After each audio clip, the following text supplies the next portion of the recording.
My name is Laura Evans. For those of you who may not know me, I am the Director of National and State Policy with Vibrant Emotional Health. And for the next hour, we hope, you will be with us with the Crisis Jam. That is every Wednesday at noon Eastern. We come together and basically have a learning community of what's going on, mostly around 988, since that's the hot topic these days, as we approach the July 16th, 2022 go live date, where all telephones will be able to dial 988 and reach the National Suicide Prevention Lifeline. And so today for our featured presentation, we will have Dr. John Palmieri speak to SAMHSA Operational Readiness Part 2 and the materials and information that they have for states and providers and communities to help assess readiness. And so, of course, you'll see here we have a lovely branding element of 988 Suicide and Crisis Lifeline. And so that's part of the awareness, right, is getting folks acclimated to what 988 is, when to use it. So very excited for part 2 of that conversation today. Let's go ahead and jump in.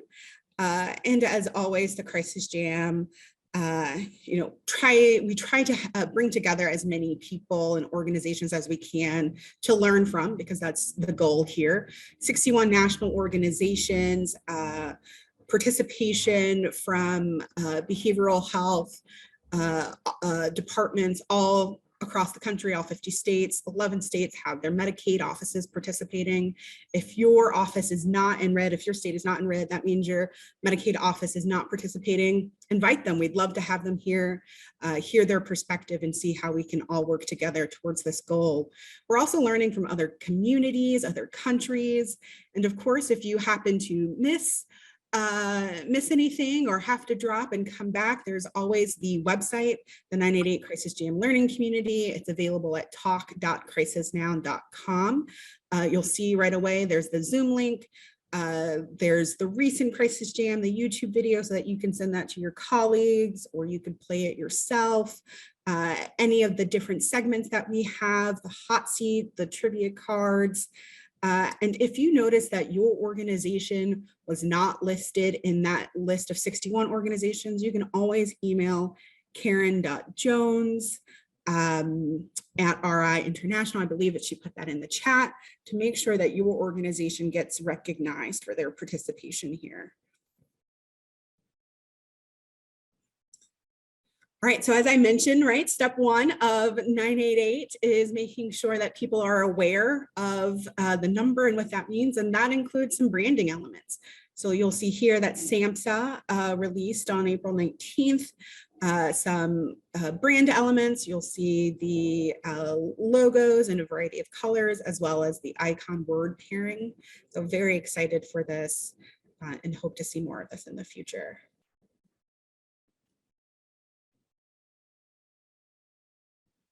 Also, we have some news articles we want to highlight, including this article from Axios around the new suicide hotline number being unknown to most Americans. I think that's sort of what we kicked off the jam discussing, and it sounds like most people may not be aware of the number or have a vague awareness of the number. There's a really chilling stat in this article that most people knew an individual who identified as LGBTQ+ that had died by suicide. So again, this work has real world implications, and we want to make sure that we are serving communities that are most at risk and have been historically marginalized. Make sure that they are aware that this is a service for them.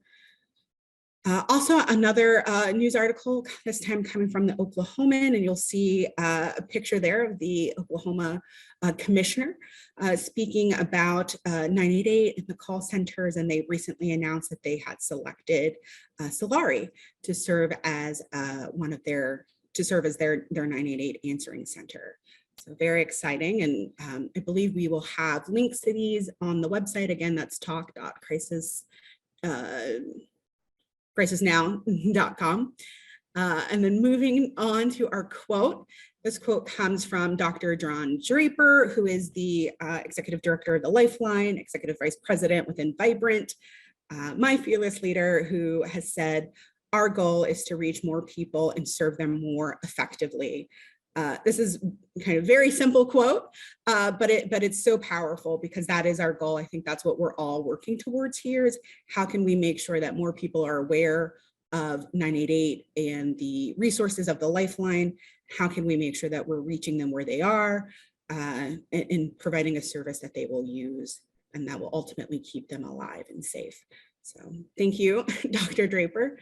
Really good to see you highlighted. Next slide. Okay, and so with that, I'm going to turn us over to Dr. John Palmieri for our feature presentation. Thank you so much, Laura. Good to see everybody today and happy to be here to provide a brief update on some of the activities going on within SAMHSA with respect to 988 implementation, and happy for today's talk to be joined by Kate Galatas, who, as all of you know, is leading our communications efforts in the 988 and Behavioral Health Crisis Coordinating Office at SAMHSA. And Kate comes with lots of expertise from her time at the CDC and has really been extremely valuable to our team and to our efforts within SAMHSA. And some of the logos and branding that Laura introduced just a few moments ago, a lot of the credit for a lot of that work goes to Kate, and she'll go into a little bit more detail on some of the things that they've been engaged in on the communications front. Next slide, please. So just briefly today, going to provide a quick update on some operational developments, particularly with respect to the Lifeline 988 state and territory grants. Going to talk a little bit about some of the work that we've been engaged in terms of thinking about workforce. I think we've all, that issue of workforce has resonated so strongly across the field as a real concern. Certainly an opportunity, but also a risk in terms of the success of 988 implementation and that broader crisis system transformation. So we have been spending a lot of time thinking about workforce challenges and also potential solutions, both in the near term around opportunities to possibly quickly scale up workforce, and then also thinking longer term about some of the pipeline training, loan repayment, other sort of approaches that can engage individuals in this work. So I'll speak briefly to that. Going to talk a bit about an upcoming public geolocation meeting and just highlight briefly some work that we've been doing in the 911-988 coordination space. And then I'll hand it off to Kate, who will provide some updates on the communications work that she and other staff have been engaged in. Next slide, please. And I do see lots of questions coming in the chat. I certainly will get to those.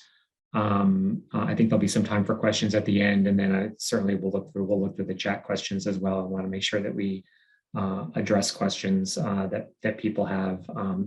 And also want to invite folks to send us emails with additional questions to the 988 team. And we're happy to field those questions and respond as best we can. So with respect to the operations updates, there's another slide specifically dedicated to this geolocation meeting.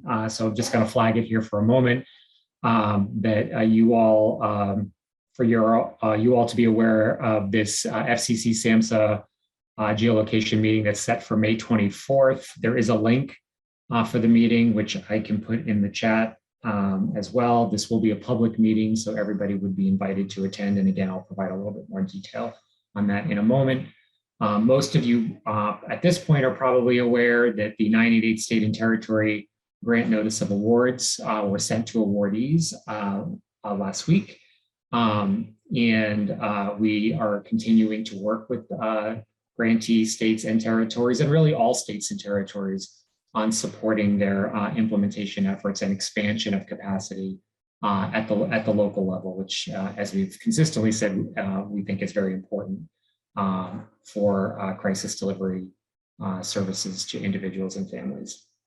We are also, as part of our operational work, obviously working very closely with Vibrant, tracking workforce hiring and activation, both within the network administrator, and then also, importantly, through the national centers that support backup to calls, the centers that support chat and text response, and our Spanish subnetwork crisis center. So making sure that we're monitoring and tracking milestones with respect to FTE onboarding and capacity as we move closer and closer to that July transition date. And then also at the same time, while looking at the milestones within the Lifeline Administrator, also building parallel processes for FTE tracking at the local level, at the state and territory level. And again, also evaluating a number of different scenarios with respect to volume and modeling, understanding that a lot of the calculations that we've arrived at with respect to volume are a scenario, but there are multiple different scenarios that could potentially roll out as we transition to 988. So really making sure that we are considering all the potential scenarios with respect to volume and conducting contingency planning, looking at opportunities for surge capacity if volume exceeds our expectations after July. Next slide, please. So briefly about the state and territory grants. James might have shared some of this.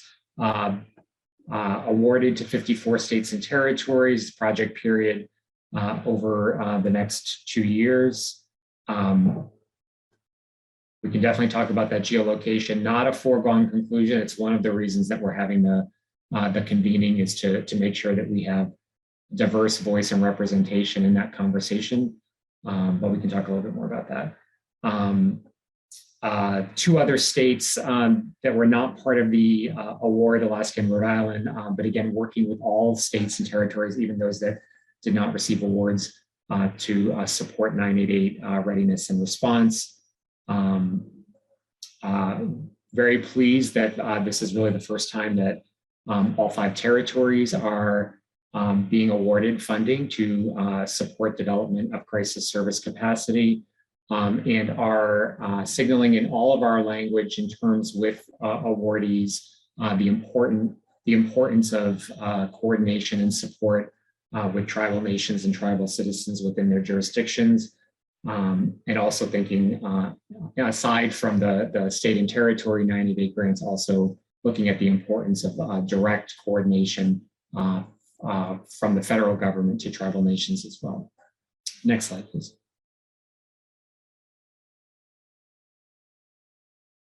I did mention workforce. We did engage in kind of a sprint discovery process around workforce, where we did some very focused interviews across a number of different subject matter experts and partners who are knowledgeable in the workforce space, coming up with some recommendations, again, both for near-term activation and then also for longer-term development. These are some of the things that are under active exploration and consideration now, including opportunities to streamline the routing of applicants to available positions in crisis centers, thinking about a more simplified recruitment mechanism, both in terms of a directory, advertising openings, linking individuals who are interested to available positions and so on, trying to think of some administrative ways that we could simplify that process and standardize it. Working with undergraduate programs to connect centers that have hiring needs with those programs for potential job placements. Working with graduate school associations to use service activity for clinical hours that is already happening in some areas, but really looking to expand and build upon that. And then we are engaged pretty actively in a number of different conversations with AmeriCorps. They have a number of programs, as you probably know, but really looking at what we could potentially leverage at the federal level that could support scaling up and acceleration of staffing across the Lifeline network. Next slide, please. So here's the slide that's really focused in more on the geolocation meeting. As I said, May 24th. This is essentially the overarching outline of the proposed agenda. Really believing that the this geolocation meeting is important. A signal to all of our partners that this is an important issue that still needs to be explored. The audience will include industry. We also think it's important that Congress is aware that we amplify the need for this conversation to our congressional partners and to the entire network because of the challenges that are faced on the ground with respect to 988 implementation, particularly as it interacts with the 911 system. So the public meeting is intended to explore a lot of open questions that were left unanswered by the geolocation report that came out in 2021. We want to coalesce around a baseline understanding of some of the frontline challenges that partners experience without geolocation, here from a range of concerns from consumer groups, from individuals who may have concerns about privacy, which we understand is a legitimate concern with respect to geolocation, and want to hear a range of voice and representation on that particular topic as we think through the pros and cons of geolocation. Next slide, please. And just flagging here also for a moment, because it does relate to the geolocation conversation. I can throw there's a link to the meeting. I can throw that in the chat. So geolocation is obviously a component of the many issues that surround 911 988 coordination. So we have been focusing in more deeply on coordination activities, looking at opportunities around federal levers and federal actions that could mitigate some of the concerns that are raised around coordination, exploring opportunities for specific policy decisions. I mean, geolocation is just one of them. Thinking about ways that we can, again, obtain policy commitments and move the policy needle so that there's more directionality in terms of how we're supporting that coordination. Looking for opportunities to elevate best practices, including transfer protocols, data exchange, and so on. There's a number of activities happening in the space, including some planning that Vibrant is engaged in around 911 988 and decision protocols around when to call 911 versus 988, supporting NINA's 911 988 operations working group, and then playbooks that have been published in our co-sponsorship with NASHBID and other partners around PSAP operational readiness and that coordination with the 988 system. Looking at, again, opportunities for a whole of government approach to addressing some of these challenges and proposing solutions, and we are actively involved in coordinating strategically with our federal partners, including the Department of Transportation, which is obviously a key partner in this space. And then also flagging that we are working with states through an upcoming 5-state policy academy that is squarely focused on 911 988 coordination. Next slide, please. All right, I think that's my part of the talk, so I'm going to hand it over to Kate to speak to the next few slides, and then I'm happy to address questions. So thank you. Thank you, John. And thanks, everyone. I'm happy to be back here with you all to talk about the communication activities at SAMHSA related to 988. As Laura queued up for us at the beginning of the presentation today, we have released additional materials within the partner toolkit.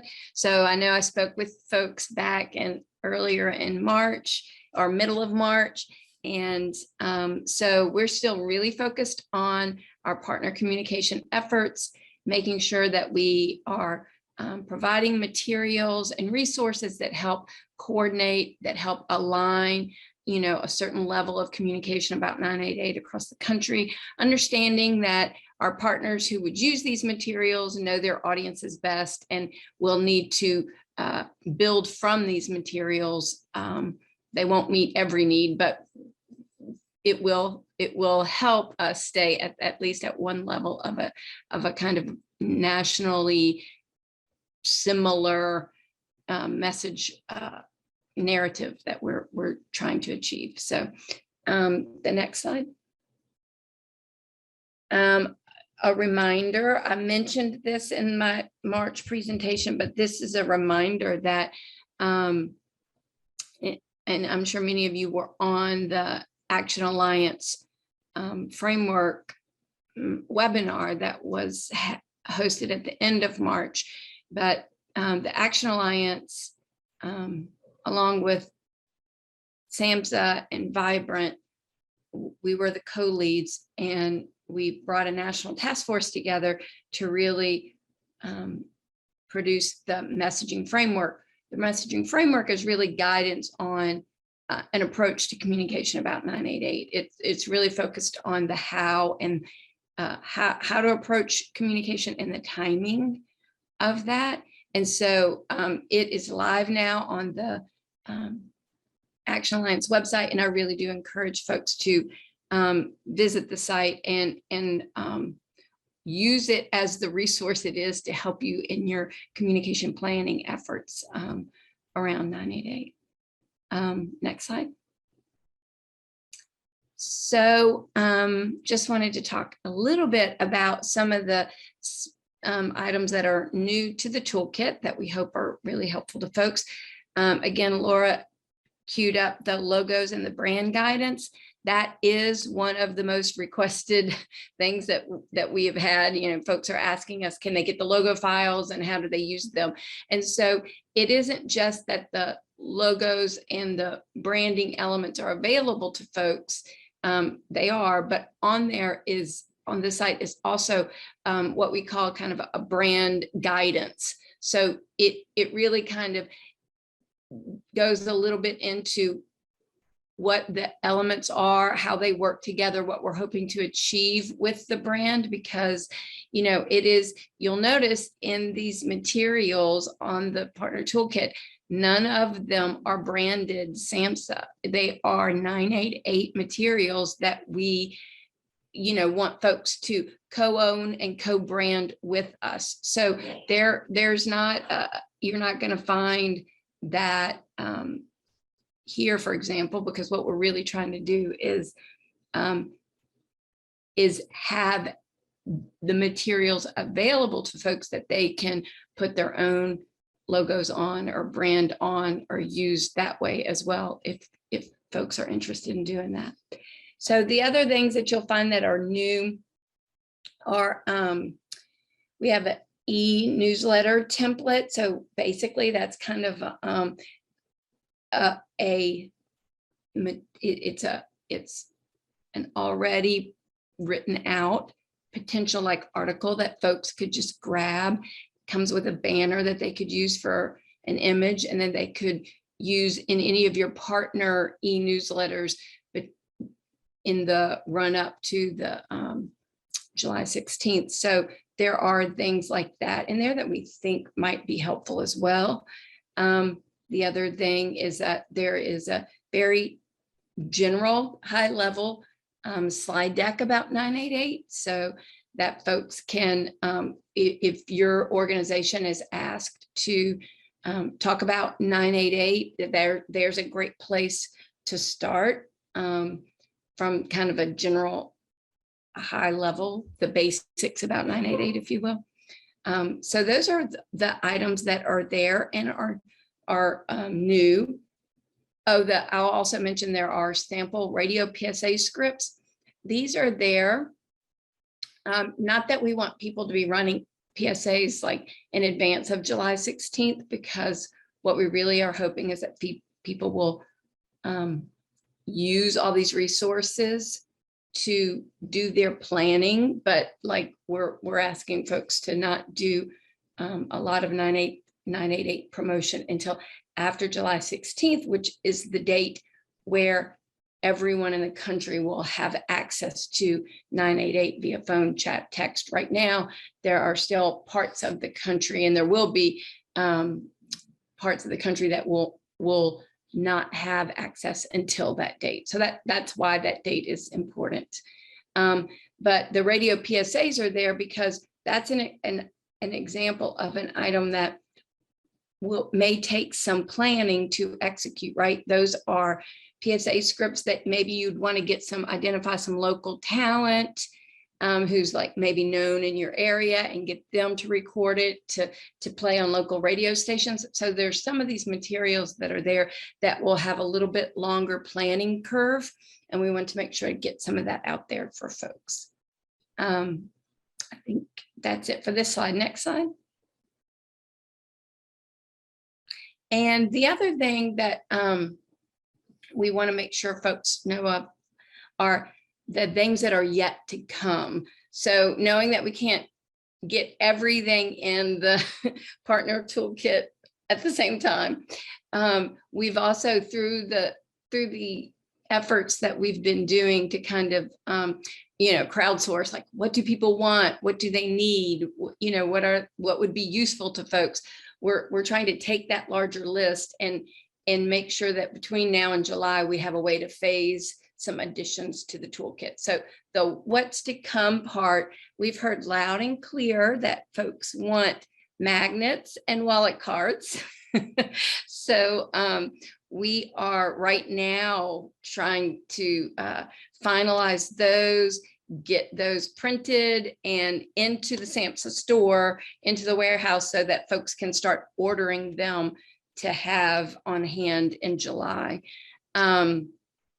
And then, so we'll be adding those to the toolkit at some point in June. And then in July, we're going to also add animated, like short animated videos and some static social media, some static kind of graphics and all that. Folks could use both in their social media. So we want to just have, again, some of that content already baked and already available, and that folks can get to the toolkit and grab that and use that in your post July 16th communication efforts. And we will continue to add these resources to the toolkit in the weeks and months to come, even after July. I mean, we will continue adding resources because we know that this is an important way that we coordinate and align, is to provide some of the content materials. Next slide. And then we, in terms of what we're encouraging partners to do, we continue to encourage partners to use the messaging framework on the Action Alliance site, to use the 988 key messages and the FAQs and all the resources in our toolkit, download our fact sheets. You can also from the website get to the state, not the state, you can get to the partner playbooks. So those are all resources that we want folks to know about, to use, and to share with others who are in the 988 implementation and planning circles. So I think that's it. Yes. All right, well, thank you, Kate and John. We have a number of questions here in the chat, so I'm going to read some off to you. And of course, if you have a question, feel free to put it in the chat or raise your hand. We can get to it if we do have time. And of course, you can always reach out to SAMHSA. I believe they provided their emails as well. And so Kate, since you were last up, I wanted to start with a question from you that came in through the chat from a couple of folks related to the guidance for a 988 campaign. Is it okay to start promoting that now?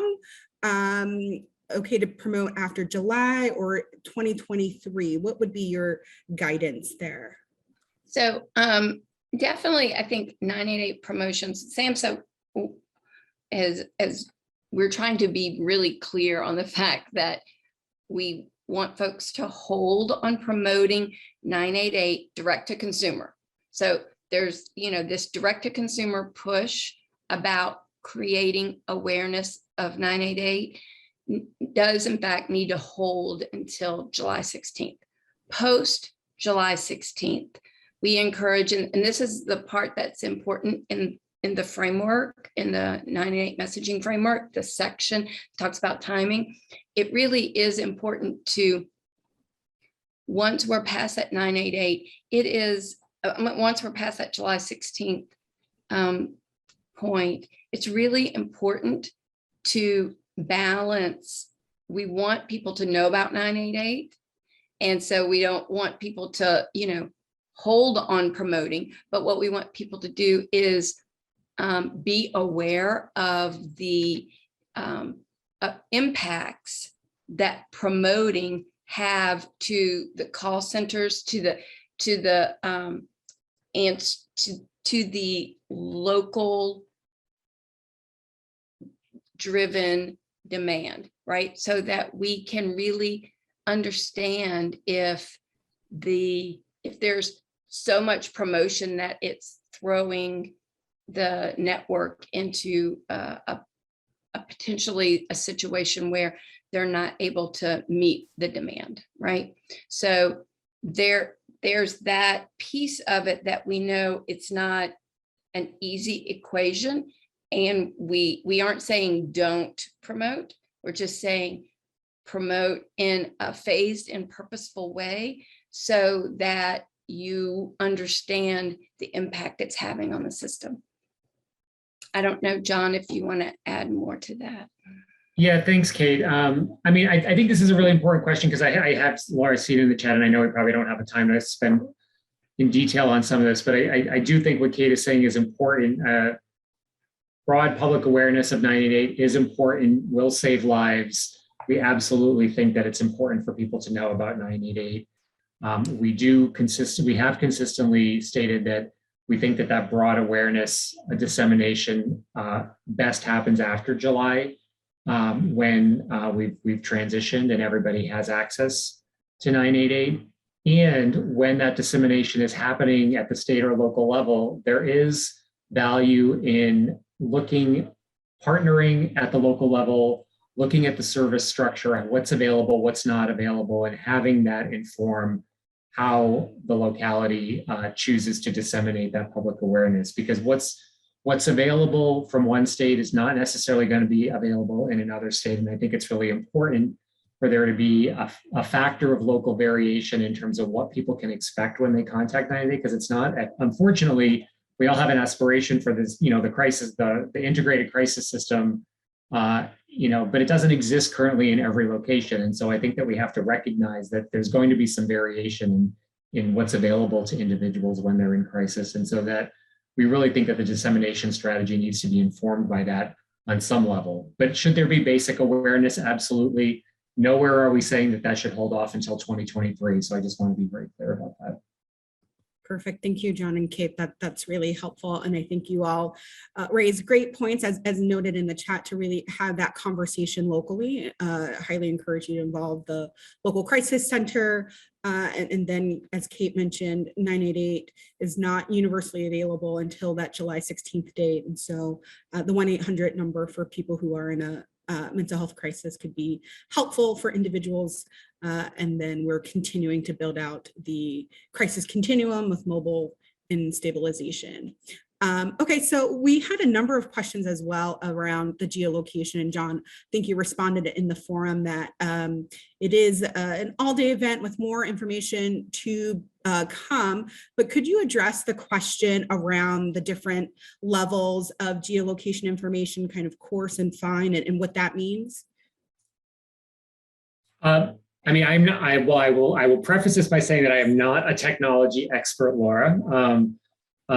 But one of the items that will be a focus of discussion at this geolocation forum is looking at different technology solutions to improve local routing for individuals in crisis. So, and there are potential solutions that do not sort of involve sort of the full extent of geolocation, but that might improve the routing of those individuals in crisis to the degree that, you know, somebody calling from an area code in a different state will not get routed to, you know, to out of state. They'll get routed sort of more locally based upon where they are. So those are all potential solutions that will be discussed as part of this forum and part of that conversation to determine how we balance all of the concerns, the risk, the vulnerability in terms of moving forward in a way that are coming up with some recommendations that really can kind of make the most sense in supporting individuals in crisis, being attentive to privacy concerns, leveraging what technology exists to the best extent possible, and so on. And so those are all factors that are going to be considered at this meeting. Well, thank you. Thank you again, John and Kate, for this presentation, round two. I think there's so much more. We could even have a round three, but just really appreciate the work that you all are doing in helping us, you know, get to this transition point and envision the crisis care continuum that we all would like to have, and putting together this working group with FCC. So thank you. Any final words? No, just thank you. Thank you for the partnership. We're always open to feedback. Continue to email us with questions, concerns. It'll make the process better, honestly, if it reflects your voice, your representation. So thank you. Perfect. Thank you. Okay, well, now at this time, we're going to keep it moving and we're going to talk about crisis stabilization units. This is, I believe, a slide from Margie Balfour related to just exactly what crisis stabilization could look like and what that means, right? So it's a term that we use very broadly, but as Margie has highlighted, there's lots of different models here, and I won't read them through for you all, but feel free to take a screenshot. And or this will be available at talk.crisisnow.com. So let's go to the next. So that slide actually leads us to this hot seat question. And I believe Sarah Blanca will be in the hot seat for us today. Sarah is the Associate Director of Crisis Prevention with Optima Health. Sarah, welcome to the hot seat. How are you feeling? A little nervous. Well, I will tell you, this question threw me for a loop because I am not good at math, but I think this one will be quite easy for you. So in this scenario, we have Acme Crisis, that is crisis receiving in Anytown, USA on Main Street, and it has the following capacity: 36 recliners and a 23-hour temporary observation and treatment, 16 short-term crisis bed, and 10 peer respite beds. The question today is, how much greater is the monthly throughput in the 23-hour program versus the peer respite program? And so before we have you answer that, there are some variables here. I want to go to the next slide so we can help you out. So part of this depends on occupancy. And so with the 23-hour temporary observation and treatment beds, those are 60% full, right? And the short-term crisis beds and the peer respite beds are 90% full. So adding another layer onto that math problem for you, knowing that data, what would you say is the greater, how much greater is the monthly throughput for the 23-hour program versus the peer respite? So, Gotcha. yeah, so okay. The poll is open for the audience. Audience, go ahead and put your solution or what you think the answer is here. If we had more time, we could work out the math. I don't know if you gave me a whole hour, I could still work out the math. But Sarah, you're also welcome to call on anyone here as well to join you for this.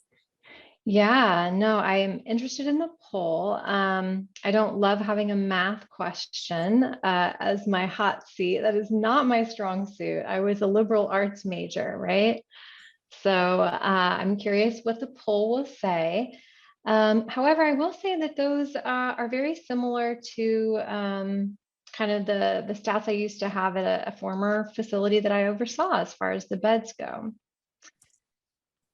All right, so it looks like the audience is saying 6 times greater. Audience is saying 6 times greater, though 3 times greater is not too far behind at 31%. 19% think 10 times greater, and 15 think 20 times greater. Did you want to bring anybody up? Well, I mean, is Margie on the line? I don't know if she has any thoughts, since it was her slide that, is kind of helping set us up for this question. Margie, if you are here, please turn on your camera and we'll make sure to spotlight you. And I think Jack Roselle has hit on a variable that is missing, which is the average length of stay for the beds. So we did not provide that. That's sort of an X factor. Doesn't look like Margie's here. Sadly, Margie's not here. Well, I know that the audience said 6 times greater, but I don't know. My gut is just saying it's more than that. The great average length, 10 to 14 days. Okay. Yeah, I'm kind of leaning more towards the 10 times greater. So, I mean, it would be awesome if it was 22, but I think I'm going to say C, 10 times greater. C, okay. Well, that's what I chose as well. Let's see how we did. Oh, actually 20 times greater.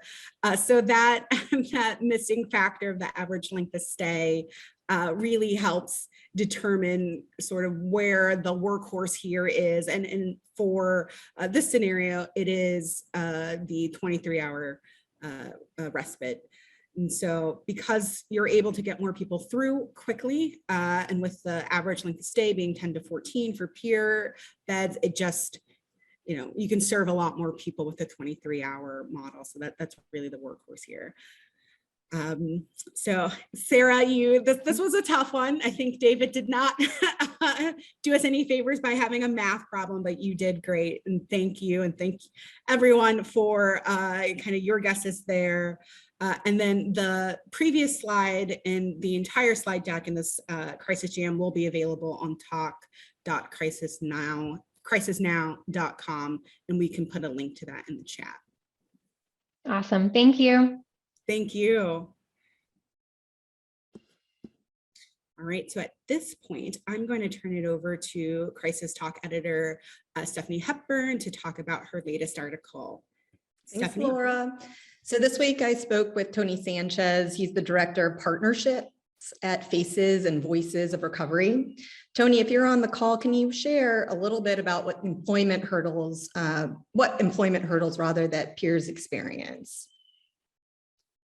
Well, good afternoon, Stephanie. Good afternoon to everyone, and it's an honor and a pleasure to be here. And so, being a person in long-term recovery, and what that means for me is that it's been over 20 years since I've had any challenges with substances, and because of that, I have this amazing life, right? But prior to that, I was in and out of prison and out of jails.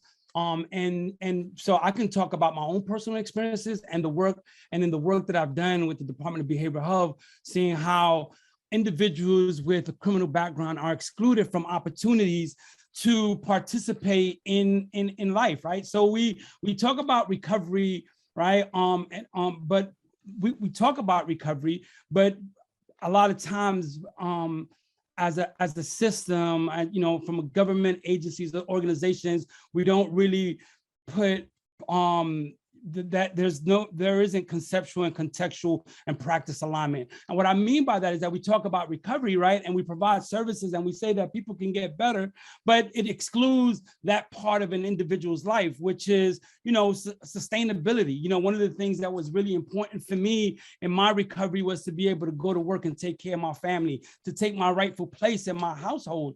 I was already married. I was a father. I was a grandfather. but I could not, find viable work, or the work that I was able to get were menial jobs that didn't allow me to work but still live in poverty. So it's, when we talk about this 988 initiative, I think it would be an injustice if we excluded a whole potential, a vast potential of individuals that can help provide the services that will allow us to connect to individuals when they have a behavioral health challenge, right? If we talk about anyone, connecting to anyone, anywhere, anytime, then we really, really need to think about how do we create opportunities so that it is an inclusive and a participatory process in all phases of state government, local government, local stakeholders, and potential employees, and an opportunity for employers to meet the need as well. So we want people to read the article, but if you don't mind just sharing very quickly your interview experience at Dbhdd and the policy that existed within the agency that would have barred your own employment. So I laugh, right? It's because when I applied for that position, it wasn't to get the job. It was an opportunity to go and advocate, to tell the leadership at Dbhdd how their policies were still stigmatizing and excluding individuals who were in recovery. They were spending a lot of money in training and the certification of peers. However, their policies weren't in alignment with what they were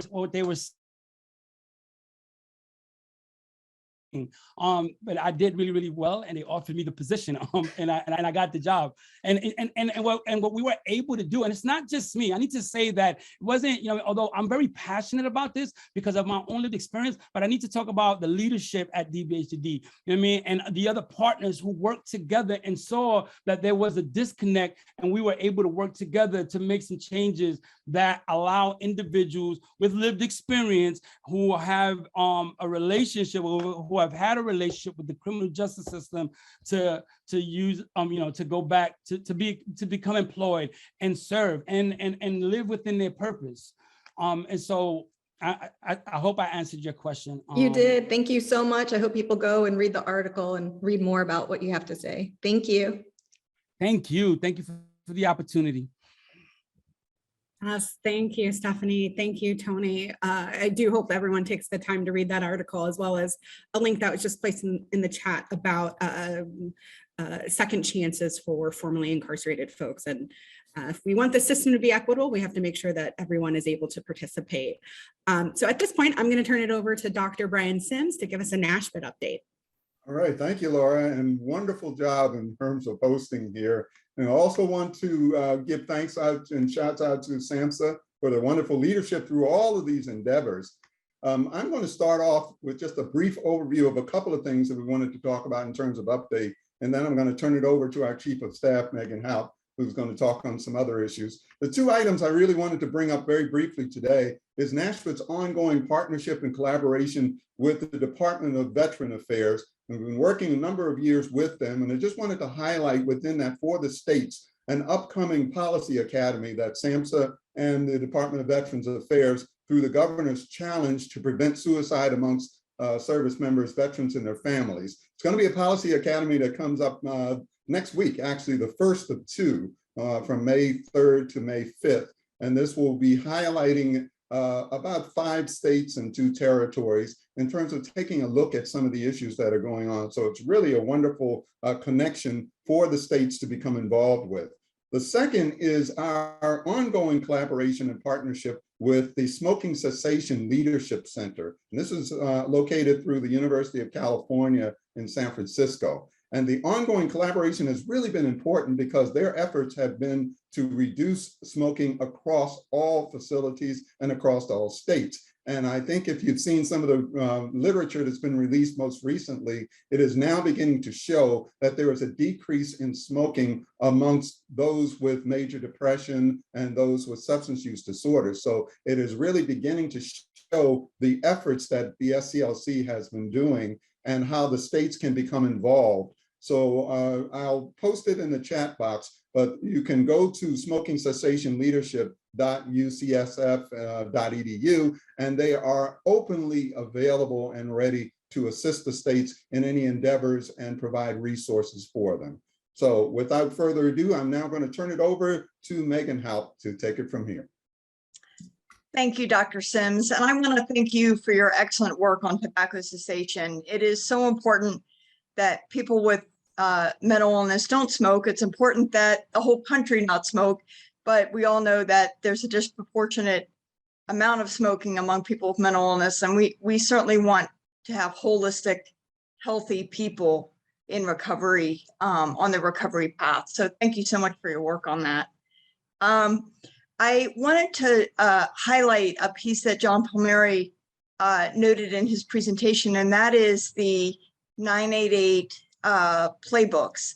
And they are on the NASHBID website, and we really hope you access those. They are great resources. They just have a richness in every single one. Every section had input from the field, input from experts. They are the hub of how to do this stuff. So we hope that you access those. Victoria on our staff put that in the chat box. There it is, the link. And so please access them. Also want to note that next week there'll be a video posted as well that was shown at the 988 convening that SAMHSA had back in March. And it highlights the experience of people with lived experience and their perspective on if they had had 988 and what how helpful it can be to people. So just wanted to highlight that, and we'll that'll be up next week. So thank you. I'll turn this back to Laura. Thanks, Megan and Brian. I just want to reinforce the great work that you all do, and these playbooks are very useful. All of the technical assistance that NASHBID provides is just wonderful. So thank you, and I encourage folks to use that and go to the links. So now I'm going to turn it over to Sarah Corcoran and Joanna Rosen for a federal update. Thank you, Laura. So the House and Senate are back after a 2-week recess. We are quickly starting off, kicking back up the FY23 appropriations process. Secretary Becerra, HHS Secretary Becerra, is in front of the Energy and Commerce Committee on the House side. I believe as we speak, at least he was this morning, and tomorrow he is set to appear before the Ways and Means Committee in regards to that FY23 budget request from the president and the administration. So that's an exciting couple of hearings. And then there's also, I believe, the Senate Appropriations version of that hearing next week. And we expect that in the House side, they'll be doing markups for the FY23 appropriations bills in June. The Senate seems like they're a little bit further behind the House in this process, but not by far. Unclear on when they will have their markups scheduled. On the Energy and Commerce, Help, and Senate Finance Committee, SAMHSA and HRSA reauthorization process, that is kicking back up again, and we'll keep a close eye on when markups start to get scheduled. There have been a flurry of hearings earlier in the earlier part of the year that are leading up to that process. So we will definitely keep you posted as that resumes after that 2-week recess that we just had. I will turn it to Joanna from AFSP now to talk about a VA bill, I think. Yes, Chairman Takano has introduced a bill. It's called the Remove Copays Act. We don't have a bill number yet. I think it was introduced just this morning, but it is intended to eliminate the copay that veterans have to pay for the first 3 mental health visits at any VA facility every year. So that could go a long way in improving access to care, and just wanted to flag that for everyone.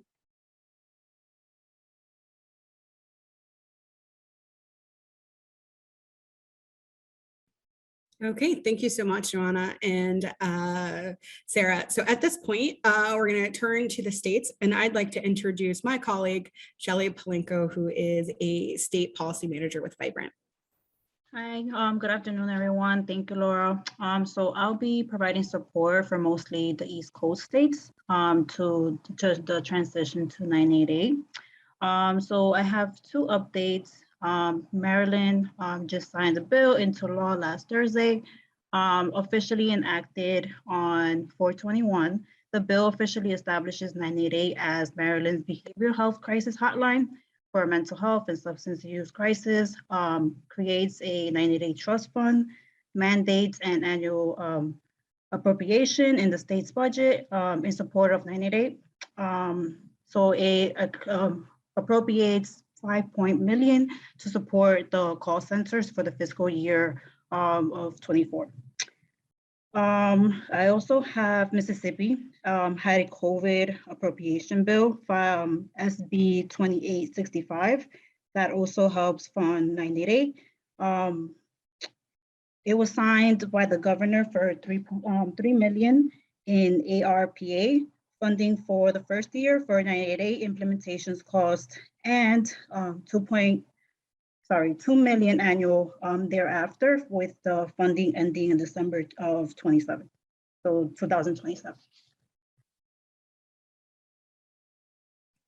Great, thanks, Shelley. Steph, do you want to share any updates? Yeah, thanks, Shelley, for those updates, and I'll just add a couple more.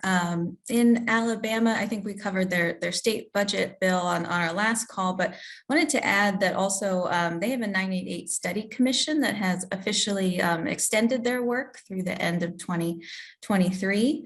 Also wanted to highlight, it's not on the map, but just a couple companion bills that are in Alaska, SB 124 and HB 172. So these would actually officially create the designation or the provider type of crisis stabilization facilities for the first time in the state.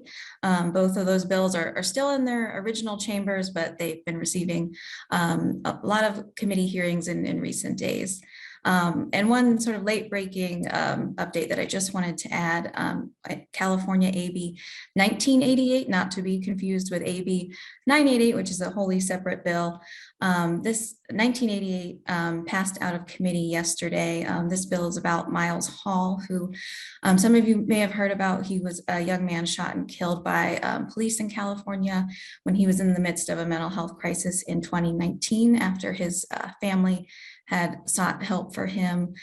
This bill would simply memorialize 988 in his name in California. So just wanted to put that on folks' radar as well. Great, thank you so much, Steph. Thank you, Shelley. There's a lot of activity as always happening in the States, and I know some folks have dropped in links to grant announcements that John Palmieri mentioned earlier that SAMHSA has made available. So great to see that, and the work will continue.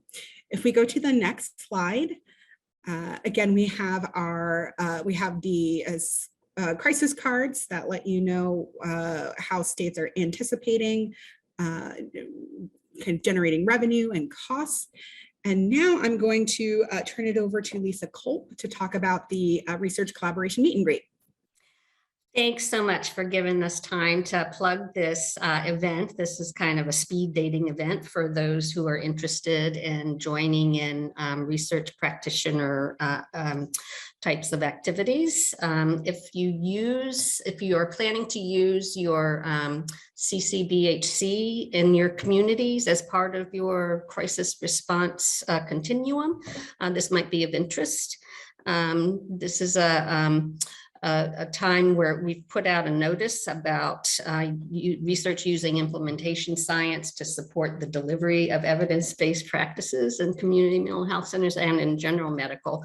But we recognize that CCBHCs also provide crisis care in many communities. And so we also realize that not everybody has connections with researchers, and many researchers may have ideas that could use several community mental health centers in their application. So this is just an opportunity to kind of come and listen in and hear ideas and maybe meet up with folks that you would want to work with in a research capacity. So I'm going to put I know you can't click on the link there, so I'm going to put it in the chat if you're interested, or if you have any other questions.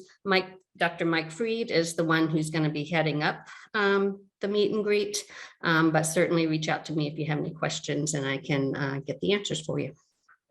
Thanks. Thanks. Thank you so much, Lisa. Really appreciate that. And now I'm going to turn it over to Paul Galatis to tell us about the crisis calculator. Seeing if I could get unmuted there, Laura. Thank you so much. Last time we went over and we talked about how you could edit the tools in the calculator, which I think is a great resource. What I would encourage all of you to do is just take a minute, and after you just put in a variable or two, or even use the default setting for your community, is print it. And when you print it, what you're going to see is a real clean view of what you've decided are your metrics, which are editable, what's contributing, what are the projected costs and numbers served. So I think that's my encouragement of the week, is to try and give that a test and see how the print function works. Thanks, Laura. Thanks, Paul. And I'm just gonna, take a second here to say, a lot of states or other entities that are concerned about what this could potentially cost, the cost calculator is a great resource. So feel free to use that, and you can tweak it for the unique variables within your state. And then finally here, want to make sure that we talk about Moving America's Soul on suicide. We've been highlighting several episodes, and the 5th episode is now available at masosfilm.com. So make sure you take a look at that. And then just a little preview of what is coming up for us next week and the Wednesdays that follow. We will be having next week, Civilian Crisis Response and Equity Conversation, again, followed by a deeper presentation from Tony Sanchez around barriers to peer employment, just a wealth of great information coming up that you can see here. So please join us next week.